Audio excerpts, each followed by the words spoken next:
जय मसीह की। मैं स्टैनली मैकवान, मेरे YouTube channel Hindi Gujarati Bible study में आपका स्वागत है। मेरे चैनल को अभी सिर्फ सब्सक्राइब कर लीजिए।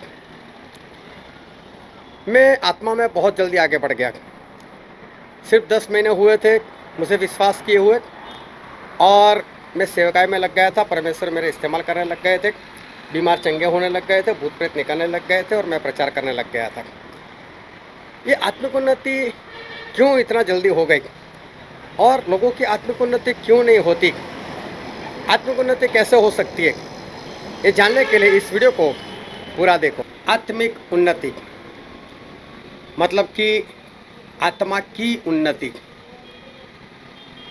हमारा जो आत्मा है उसकी उन्नति। जिस तरह से इस शरीर की उन्नति होती है, बच्चा छोटा होता है, दूध पीता है, बैठ नहीं पाता, फिर धीरे धीरे बैठने लगता है, फिर घुटनों के बल चलने लगता है, उसको बोलते हैं उन्नति हुई। वैसे ही हमारे आत्मा की उन्नति, जब हम मसीह में आते हैं तो उसको तो बोला जाता है कि नया जन्म हुआ। अभी तो हम नए पैदा हुए। तो जब नया जन्म होता है और जब एक बच्चा जन्म लेता है तो मालूम है उसको दूध पीने की ज़रूरत पड़ती है, और छोटा बच्चा वो दूध पीता है। हम बड़े लोग दिन में 2 बार खाते हैं, कभी कभी 3 बार भी खा लेते हैं, या कोई 3 बार भी खा लेता है। नया जन्मा हुआ बच्चा वो अपनी माँ का दूध कितनी बार पीता है उसकी गिनती नहीं होती। हो सकता है 10 बार भी पिए, 12 बार भी पिए, या उससे ज़्यादा बार भी पिए। बार बार पीता रहता है वो दूध। उसकी माँ उसको बार बार दूध पिलाती रहती है। 2 साल के बच्चे को आप देखना, उसको है ना वो नारियल पानी या कुछ ठंडा वो स्ट्रो से पिलाना। 2 साल के बच्चे को स्ट्रो से कैसे पिया जाता है, वो ठंडा या नारियल पानी कैसे अंदर लिया जाता है, वो खींचना नहीं आता। लेकिन वही बच्चा पैदा होने के बाद तुरंत ही वो माँ का दूध कैसे पी लेता है, वो बात उसको कैसे आ जाती है। तो उसको दूध पीना है वो किसने सिखाया, ये अपने आप उसको आ जाता है। इसी तरह से आत्मा में मतलब जो नया जन्म पाए हुआ इंसान है उसको आत्मिक दूध पीने की ज़रूरत पड़ती है। और बाइबल में ऐसा लिखा है, मैं एक वचन पढ़ता हूँ, पहला पत्रस 2 अध्याय 2 वचन। नए जन्मे हुए बच्चों की नहीं निर्मल आत्मिक दूध की लालसा करो, ताकि उसके द्वारा उद्धार पाने के लिए बढ़ते जाओ। परमेश्वर बोलते हैं कि आत्मिक दूध की लालसा करो। देखो, लालसा वो इच्छा नहीं है। लालसा और इच्छा में बहुत फर्क है। इच्छा वो आम एक बात है, किसी को इच्छा हुई, इच्छा पूरी ना हुई तो भी चलता है। लेकिन जब लालसा बोलते हैं तो लालसा का मतलब होता है प्रबल इच्छा, बहुत जोरों से इच्छा। अगर उसको पूरी नहीं करोगे तो नहीं चलेगा। जिस तरह से एक शराबी को अगर शराब ना मिला तो कैसा हो जाता है, एक गुटखा खाने वाले को अगर गुटखा नहीं मिला तो कैसे पागल जैसा हो जाता है, वैसे उसको बोलते हैं लालसा। तो आत्मा के दूध की लालसा, प्रबल इच्छा जो है वो होनी चाहिए। और ये जो आत्मिक दूध है वो कुछ और नहीं, वो बाइबल का वचन है, और बाइबल के वचन को हमें पीना है, मतलब कि हमें पढ़ना है। लेकिन दूध पीता बच्चा दूध अपने अंदर उतारता है, उसी तरह से हमें बाइबल जो एक दूध के समान है उसको हमें अंदर उतारना है। जब मैं नया नया मसीह में आया था तो दिन के 10-10, 12-12 घंटे मैं बाइबल जो है वो मैं पढ़ता रहता था। बाइबल पढ़ते पढ़ते जब पेशाब भी लग जाता था ना तो ऐसा लगता था क्या उठना पड़ेगा, उठने को मन नहीं करता था। और मालूम है प्रभु यीशु जो थे 12 साल में, तो उन्होंने पूरा बाइबल पढ़ लिया था। पढ़ा हुआ नहीं था, पूरा मुँह ज़बानी कर लिया था। जब वो चर्च में लोगों से बातचीत कर रहे थे तो लोग हैरान हो गए कि इतने साल के बच्चे को इतना ज्ञान, तो कितनी बार पढ़ा होगा। ये मत समझना कि वो तो यीशु थे, वो इंसान बनकर आए थे, इस बात को याद रखना। वो हमारे जैसे बनकर आए थे, यहीं पर उन्होंने सब कुछ प्राप्त किया। मैं भी बाइबल लगातार पढ़ता था, 10-10, 12-12 घंटे पढ़ता था, और पहली बार मैंने बाइबल जो है वो सिर्फ 3 महीने में मैंने ख़त्म कर दिया था। लोग क्या करते हैं, दिन में 1-2 पन्ने पढ़ते हैं, उससे कोई आत्मिक उन्नति नहीं होती। दिन में 1-2 चैप्टर पढ़ने से आत्मा की उन्नति नहीं होती, क्योंकि यूहन्ना उसका 6 अध्याय उसका 35 वचन, उसमें प्रभु से ऐसा कहते हैं, जो आसमान से रोटी आई है वो मैं हूँ। मतलब प्रभु यीशु जो है वो आत्मा की रोटी है, आसमान से उतरी हुई रोटी है हमारी आत्मिक रोटी। फिर यूहन्ना उसका 1 अध्याय उसका 1 वचन, आदि में वचन था, वचन परमेश्वर के साथ था और वचन ही परमेश्वर था। वो वचन कोई और नहीं, वो प्रभु यीशु है। तो प्रभु यीशु ही बाइबल का वचन है। फिर प्रकाशित वाक्य उसका 19वां अध्याय उसका 13 वचन, वहाँ पर लिखा है कि उसने, मतलब प्रभु यीशु ने, लहू से छिड़का हुआ वस्त्र पहना है, उनका नाम परमेश्वर का शब्द है। तो वचन कोई और नहीं, जो आदि में वचन था कोई और नहीं, वो प्रभु यीशु की बात की है। और प्रभु यीशु बोलते, जो आसमान से रोटी उतरी है वो मैं हूँ। मतलब आसमान से जो रोटी उतरी है वो परमेश्वर का वचन है। प्रभु यीशु परमेश्वर का वचन है, और परमेश्वर का वचन मतलब बाइबल है, और बाइबल मतलब आत्मा की रोटी है। तो रोटी को क्या करना है, खाना है। शुरू में दूध, उसके बाद धीरे धीरे रोटी जो है उस रोटी को खाना है। इंसान खाना कब खाता है, जब उसको भूख लगती है ना, तब जब भूख लगती है तब वो खाता है। लेकिन भूख कब लगती है, जितना खाते जाओगे ना उतनी ही भूख बढ़ती है। छोटे बच्चे को, पैदा हुए बच्चे को दूध पिलाते, तकरीबन 4 महीने तक वो दूध के ऊपर ही रहता है, फिर दूध से उसका गुजारा नहीं होता।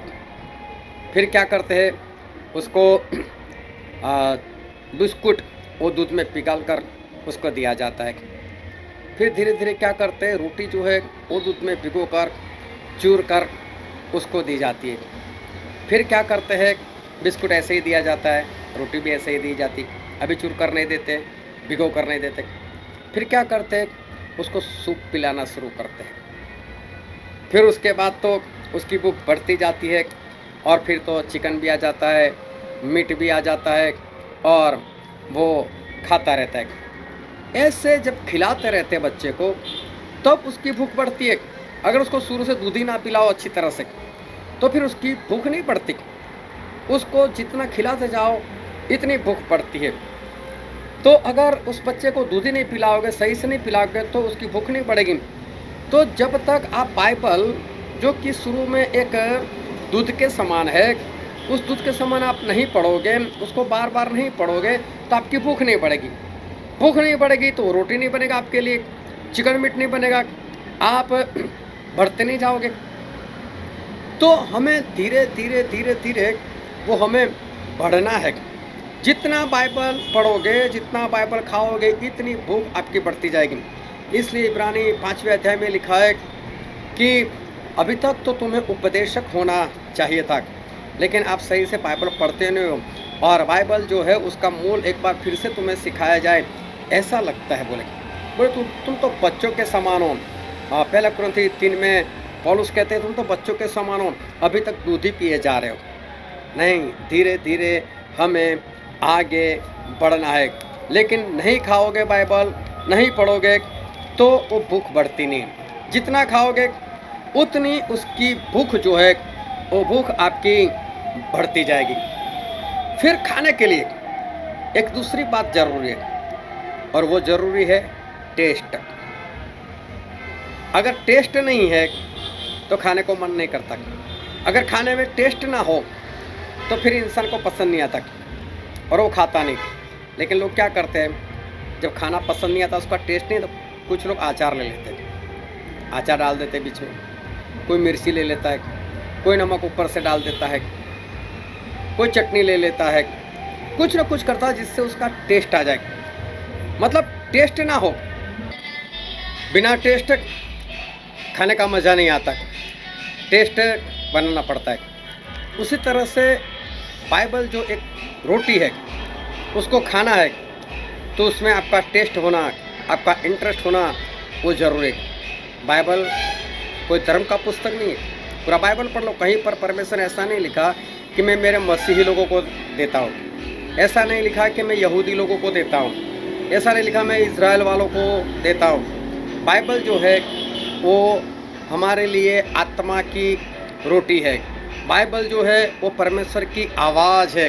परमेश्वर मेरे साथ बातें करते हैं। जब मैं बाइबल पढ़ता हूँ तो परमेश्वर मेरे साथ बातें करते हैं। ऐसा इंटरेस्ट आना चाहिए कि मुझे मेरे परमेश्वर के साथ बात करनी है, मुझे मेरे परमेश्वर के साथ बैठना है। और मेरे परमेश्वर महान है, वो किसी से बात नहीं करते लेकिन मेरे से बात करते हैं। जब मैं बाइबल पढ़ता हूँ तो परमेश्वर मेरे पास आते हैं। ये होना चाहिए आपके जीवन में, तभी आप बाइबल पढ़ सकते हो, तभी आप बाइबल खा सकते हो। और जब तक ये प्रेम आपको बाइबल पर नहीं आएगा, आपका इंटरेस्ट नहीं बढ़ेगा, आपको टेस्ट नहीं आएगा, आपकी आत्मा की उन्नति नहीं हो सकती।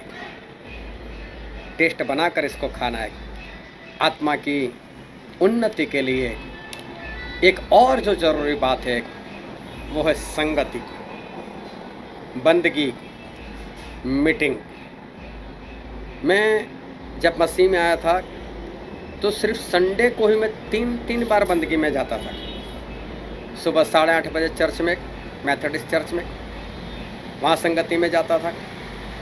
शाम को 5 बजे हमारे शहर में बाहर से एक पास्टर आते थे, उनका ग्रुप आता था, उनके पास जाता था। फिर वहाँ से 7 साढ़े 7 बजे छुटकर 8 बजे मैं एक तीसरी बंदगी में चला जाता था। सिर्फ संडे में 3 बंदगी अटेंड करता था। और फिर इतना ही नहीं, सिर्फ बंदगी में जाने के खातिर नहीं कि चलो मुझे संगति में जाना है, मुझे बंदगी या मीटिंग में जाना है, ऐसे नहीं। मैं वैसे जाता था जैसे मैं कॉलेज करता था, कॉलेज में पास होना था, डिग्री लेनी थी। तो जो हमारा प्रोफेसर था वो जो लेक्चर देता था वो लेक्चर में पूरा उतार देता था मेरी कॉपी में। उसी तरह से मैं जब बाइबल के वचन सुनने के लिए जाता था तो मैं भी वही करता था। पास्टर जो भी बोलता था पूरा ऐसे पास्टर के सामने ऐसे देखना, उतारते लिखते जाना। अभी मेरे अक्सर कहीं के कहीं जा रहे हैं, स्पीड में लिखना है क्योंकि वो बोल रहा है, मुझे लिखना है, लेकिन मैं करता था ऐसा। अभी उसको मैं हफ्ते बाद 10 दिन के बाद अगर देखूंगा तो मेरे राइटिंग मुझे समझ में नहीं आएंगे तो बहुत स्पीड में लिखे। तो मैं क्या करता था, जैसे ही घर पर पहुंचता था दूसरी कॉपी लेकर वो जो ताज़ा मेरे दिमाग में है भी, उसको एक बार वापस पढ़कर मैं अच्छे ही राइटिंग में लिख देता था। तो एक बार मैंने चर्च में सुना, दूसरी बार मैंने उसको कॉपी में उतारा, तीसरी बार अच्छे अक्षर में उतारा, 3 बार तो मेरा रिवीजन हो जाता था। एक ही वचन 3 बार हो जाता था मेरे लिए। तो क्या होता था, मेरे दिलो दिमाग में छा जाता था, वचन अंदर उतर जाता था। इतना ही नहीं, उसको फिर भी 1-2 बार निकाल कर मैं उसको पढ़ लिया करता था। तो वो मेरे दिलो दिमाग के अंदर वो फिट हो जाता था। लोगों की आत्मिक उन्नति नहीं होने का कारण एक ये है, बंदगी में, मीटिंग में, संगति में जाते तो जैसे जाते हैं वैसे ही वापस। कई लोग तो बहुत तारीफ है, वाह पास्टर साहब क्या वचन दिया आपने, क्या वचन दिया। दूसरे हफ्ते पूछो तो उनको कुछ भी याद नहीं। और मत्ती 13 और उसके 19 में लिखा हुआ है कि जब राज्य की बातें, जब परमेश्वर के वचन कोई सुनता है लेकिन समझता नहीं, तो शैतान आकर उसके हृदय से छीन कर चला जाता है। चोरी कर नहीं, छीन कर मतलब मार कर, छीन कर ले जाता है। सिर्फ संडे को 3 संगति होती थी, उसमें मैं जाता था। उसके अलावा संगति तो हर रोज़, हफ्ते में 1 बार बाइबल स्टडी, हफ्ते में 1 बार पूरी रात प्रार्थना, वो सब कुछ मैं किया करता था। लगातार आत्मा के वातावरण में मैं रहता था। उस वक्त मेरे परिवार में 2 बच्चे थे और पत्नी, उन सब का गुजारा करना वो तो था ही, वो तो जिम्मेदारी थी। और फिर भी ये सारा वक्त जो है वो मैं निकाल कर मैं काम करता था, क्योंकि परमेश्वर का वचन ऐसा कहता है, लूका रचित सुसमाचार उसका 14 अध्याय और उसका 26 वचन मैं आपको सुनाता हूँ। यदि कोई मेरे पास आए और अपने पिता और माता और पत्नी और लड़के बालों और भाइयों और बहनों वरन अपने प्राण को भी अप्रिय न जाने, तो वह मेरा चेला नहीं हो सकता। परमेश्वर ऐसा कहते हैं कि अपने माता पिता पत्नी लड़के बच्चे भाई बहन और यहाँ तक खुद के भी प्राण को अप्रिय न जाने। परमेश्वर तो ये भी कहते हैं जैसा खुद से प्रेम करते हो वैसे ही दुश्मन को किया करो। तो इंसान खुद से तो प्रेम करता है, लेकिन परमेश्वर बोलते खुद को भी अप्रिय ना जाने। ये परमेश्वर वचन क्या कहना चाहते हैं मालूम? परमेश्वर ये कहना चाहते भाई को भी प्रेम करो, बहन को भी प्रेम करो, पत्नी पति को भी प्रेम करो, बच्चों को भी प्रेम करो, दुश्मन को भी प्रेम करो। लेकिन जब मेरी बात आती है तो पहले मैं, ये सारे बाद में। मतलब एक और पत्नी को कुछ हो गया लेकिन मुझे संगति में जाना है, तो पत्नी को छोड़ो, पहले संगति में जाओ। तो मैं ये करता था कि सब कुछ छोड़कर पहले संगति, और वो भी परिवार के साथ। परिवार को भी मेरे पीछे ही घसीटता था मैं, चलो मेरे साथ। फिर किसी के पास, किसी के घर में बर्थडे है, या तो फिर कहीं पर किसी का मैरिज है या मैरिज एनिवर्सरी है, तो मैं ये सब कुछ जो है वो मैं छोड़ देता था। मीटिंग है, बंदगी है, संगति है, तो पहले उसमें जाना, वो सब बाद में, उसमें मैं पहले नहीं जाता था। फिर आगे लिखा है लूका 14 और उसका 33वां वचन, और यहाँ पर ऐसा लिखा है, इसी रीति से तुम में से जो कोई अपना सब कुछ त्याग न दे, तो वह मेरा चेला नहीं हो सकता। अपना सब कुछ त्याग न दे, मतलब त्यागना जरूरी है। खुद की इच्छा को त्यागना जरूरी है। इच्छा तो हो जाती है बर्थडे में जाओ, इच्छा तो हो जाती है किसी पार्टी में जाओ, इच्छा तो हो जाती है मैरिज में जाओ, किसी के उद्घाटन में जाओ, वहाँ अच्छा अच्छा खाना मिलेगा, लेकिन नहीं, सबसे पहले मीटिंग। हाँ, मीटिंग नहीं होती थी, बंदगी नहीं होती, वो बात अलग से। लेकिन अगर मीटिंग होती थी तो मैं बर्थडे पार्टी ये सब कुछ छोड़ देता था। इसका कारण था, मेरा मानना था और आज भी मेरा मानना है कि परमेश्वर के वचन से कीमती कौन सी चीज़ है? क्या बर्थडे पार्टी? क्या परमेश्वर के वचन से ज़्यादा कीमती? वचन संहिता 19 और 7 से 11 पढ़ लेना, वहाँ पर लिखा है कि परमेश्वर का वचन शुद्ध सोने से भी उसको प्राप्त करना जरूरी है, उसको चाहना जरूरी है, उसको पाना जरूरी है, शुद्ध सोने से भी। बर्थडे पार्टी में कौन सा सोना मिलता है? कौन सा वहाँ पर पैसा मिलता है? तो मैं मानता था और आज भी मानता हूँ कि ऐसी कोई चीज़ नहीं है जो परमेश्वर के वचन से बढ़कर हो। चाहे किसी रिश्तेदार के घर में शादी, चाहे किसी की बर्थडे, चाहे किसी की मौत, कुछ भी हो, लेकिन परमेश्वर के वचन से ज़्यादा कीमती अनमोल कुछ भी नहीं। और इसलिए मैं आज भी ऐसे सब कुछ छोड़कर मैं पहले मीटिंग को मानता हूँ, और मीटिंग जो है बंदगी है उसको मैं अटेंड करता हूँ। आज लोगों की आत्मिक उन्नति इसलिए नहीं होती। लोग क्या करते हैं, बर्थडे है बंदगी छोड़ दी, मैरिज एनिवर्सरी है मीटिंग को छोड़ दिया, मैरिज है किसी का संगति को छोड़ दे। इसका मतलब मालूम है क्या है? इसका मतलब ये है कि ये लोग जो ऐसा करते हैं वो लोग पहला स्थान जो है वो परमेश्वर को नहीं दे रहे, संगति को नहीं दे रहे। और उसका दूसरा मतलब ये है कि अगर इनके जीवन में रोज़ मैरिज एनिवर्सरी हो, रोज़ मैरिज हो, रोज़ बर्थडे पार्टी हो, तो कभी भी ये संगत में नहीं जाने वाले। ऐसे लोग कभी भी संगत में नहीं जाएंगे। मतलब संगति या परमेश्वर इनके लिए मालूम है क्या है? स्पेयर व्हील की तरह है, स्पेयर व्हील की तरह। कुछ नहीं है, चलो आज कोई काम नहीं है तो चलो संगति में चले जाते। क्या होगा? लोग क्या सोचते हैं मालूम है? बर्थडे में नहीं जाएंगे, मेरे साथ रिश्ता नहीं रखेंगे, मैरिज में नहीं जाएंगे, मेरे साथ रिश्ता नहीं रखेंगे, मेरे घर में मैरिज होगा तो कौन आएगा? लेकिन मैं क्या सोचता था और आज भी क्या सोचता हूँ, अगर मैं मीटिंग में नहीं रहूँगा मेरे परमेश्वर क्या सोचेंगे? मेरे से रिश्ता तोड़ देंगे। और परमेश्वर ने मेरा रिश्ता तोड़ दिया, फिर तो चाहे पूरी दुनिया मेरे साथ रिश्ता रखे, मुझे क्या फ़ायदा? मैं तो मार दिया जाऊँगा, मैं तो ख़त्म हो जाऊँगा। नहीं, मैं परमेश्वर को कभी भी दुखी नहीं कर सकता। मैं परमेश्वर को छोड़कर ऐसा सोच ही नहीं सकता और इसलिए मैं हर बार परमेश्वर को पहले स्थान जो है वो मैं दिया करता था। जब परमेश्वर ने कभी मना नहीं किया, जब परमेश्वर कभी ना नहीं बोलते, तो मैं परमेश्वर को क्यों ना बोलूं। पौलुस कहते हैं करंथ की पत्रियों में कि मसीह में तो सिर्फ हाँ और हाँ ही है। मैं एक वचन पढ़ता हूँ, दूसरा कुरिन्थी उसका पहला अध्याय उसका 19 वचन। क्योंकि परमेश्वर का पुत्र यीशु मसीह, जिसका हमारे द्वारा अर्थात मेरे और सिलवानुस और तीमुथियुस के द्वारा तुम्हारे बीच में प्रचार हुआ, उसमें हाँ और नहीं दोनों न थी, परंतु उसमें हाँ ही हाँ हुई। देखो परमेश्वर में तो हमेशा हाँ है, तो फिर मैं परमेश्वर जब मुझसे मना नहीं करते, जब मैं बोलता हूँ परमेश्वर किसी को बुखार है उसका बुखार दूर कर, तो कर देते। परमेश्वर मेरी इतनी ज़रूरत है, परमेश्वर मेरी ज़रूरत तुरंत पूरी कर देते। जब उन्होंने मुझसे कभी ना नहीं बोला, तो मैं परमेश्वर को ना कैसे बोलूँ। मैं परमेश्वर को ना नहीं बोल सकता था और आज भी मैं परमेश्वर को ना नहीं बोलता।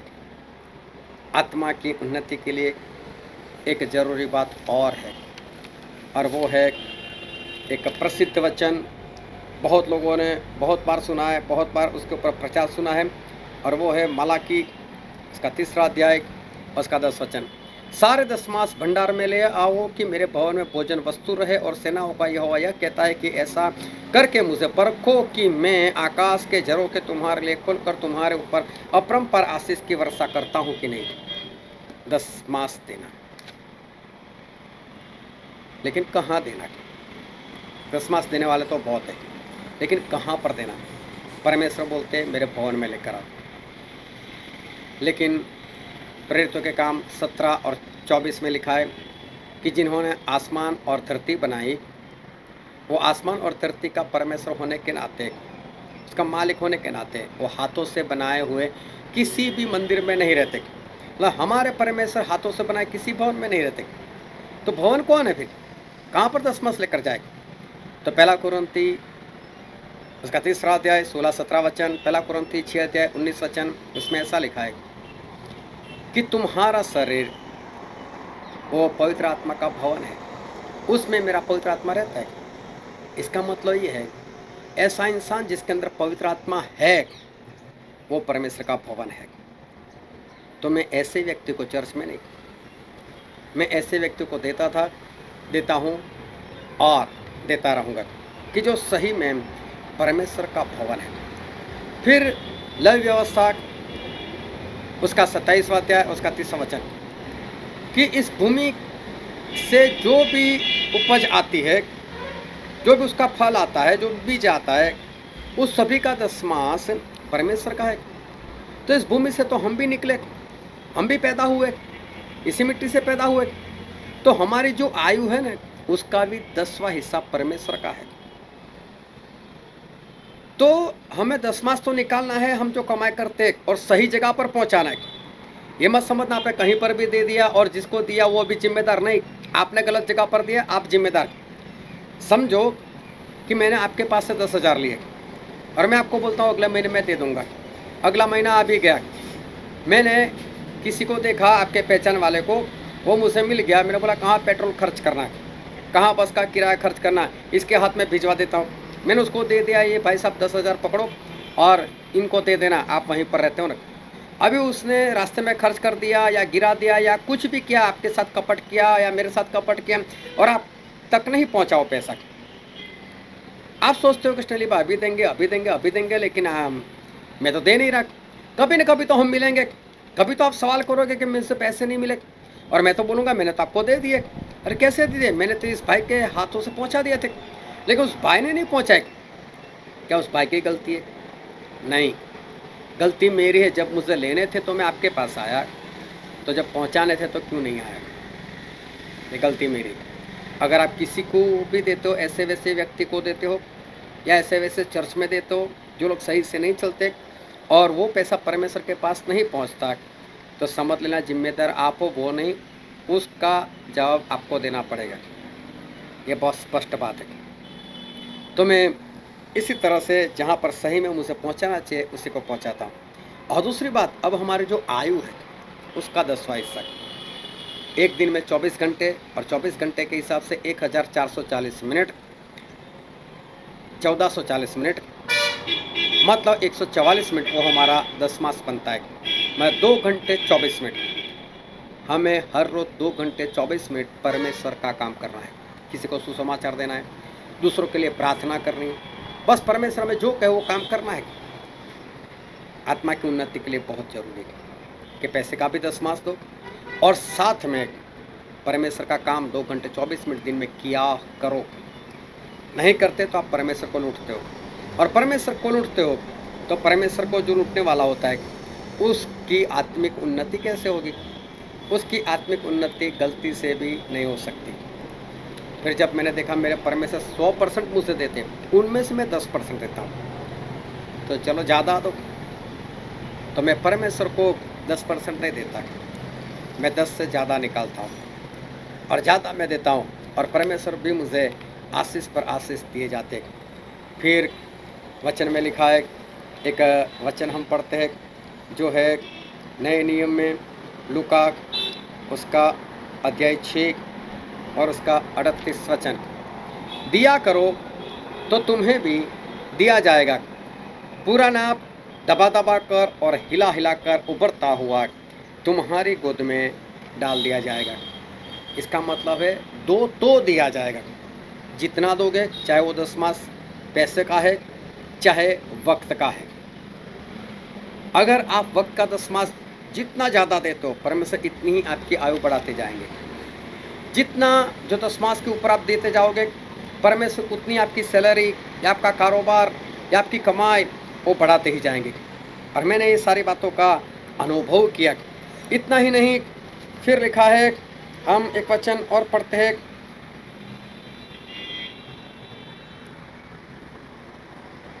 दूसरा कुरिन्थी और उसका 9वां अध्याय और उसका 7 वचन, हर एक जन जैसा मन में ठाने वैसा ही दान करे, न कुड़ कुड़ के और न दबाव से, क्योंकि परमेश्वर हर्ष से देने वाले से प्रेम रखता है। जब देना ही है तो कुड़कुड़ाते हुए क्यों दे?